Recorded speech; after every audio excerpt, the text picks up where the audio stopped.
I've known God since I was pretty young. So I was born in San Francisco and in Chinatown, hospital there. But my mom died while she was giving birth to me. And so my dad sent me to Hong Kong and was raised there first few years till my dad remarried. Then I came back to the States. We're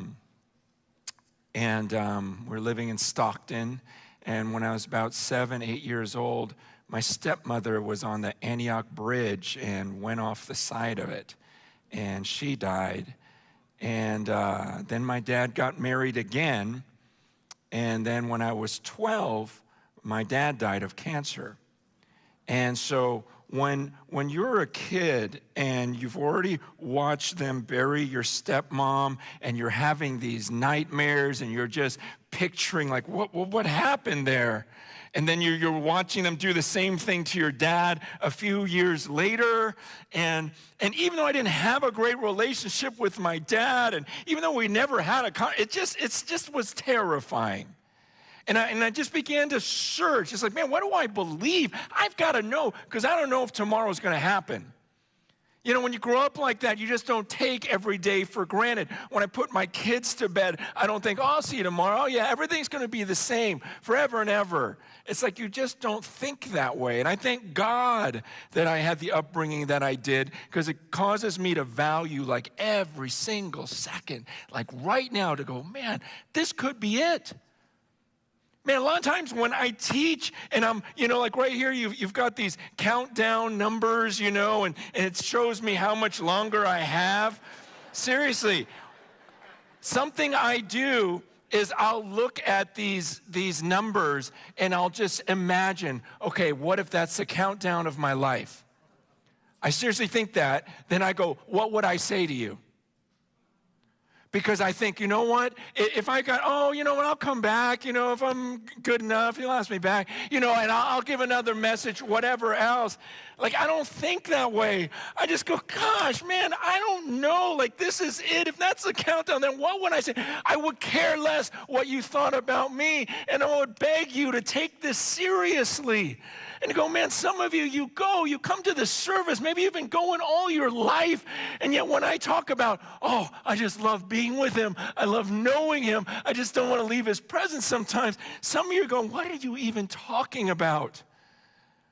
You go, I don't feel like that. You'll read some of the scriptures where David says, man, this is the one thing I ask. Psalm 127, this is one thing I ask, God. I just want to dwell in your house all the days of my life. I just want to sit there at the temple and just stare at you all day long because you're so beautiful to me. You read that and you go, I don't get it. And I'm just saying, maybe you don't get it. Consider that. Life ends. Man, it's just over and we're in his presence. Do you know him? Man, I went to services for years. My parents had me go. I was a pretty good kid, but I didn't know him.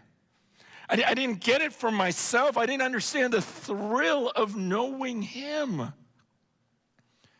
And if that's you today, you've got to get that right. Man, please. Man, I've been praying to him since that childhood as I started to find God in high school. And the craziest things began to happen when I prayed. And that's why to this day, still amazing things are happening and blowing my mind on a regular basis.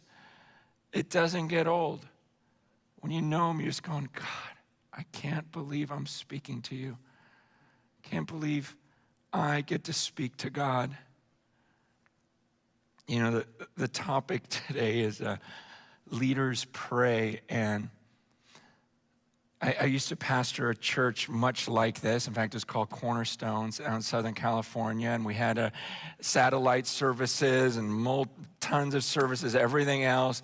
And but I used to tell my staff, I remember we'd have like 100 staff at a staff meeting, and I would say, hey, let me know if you're not praying like an hour a day average. At least, please let me know so I can fire you. Seriously. And hire someone who will. Because It's that big. It's very telling. It's not like this legalistic thing. It just shows me where your confidence is. Like, you really think you're going to make a difference? That it's about you? Like, do I really believe I can walk on this stage and talk you into surrendering your entire life, suffering anything you need to suffer for the cause of Christ? That I can somehow talk you into loving one another just as Christ loved you? Can I, as a human being, walk up here and talk you into every time you take the bread and you take the cup, you think Jesus said, I'm supposed to love the people around me, love my neighbor, love one another, the other believers, brothers and sisters, and think, love them just as Christ loved me? And you're looking at the bread, you're looking at the cup thinking, wait, Jesus suffered. He was tortured for me. You're telling me I should love the people here that much? And I'm going to talk you into that? There's no way. That's a miracle from God.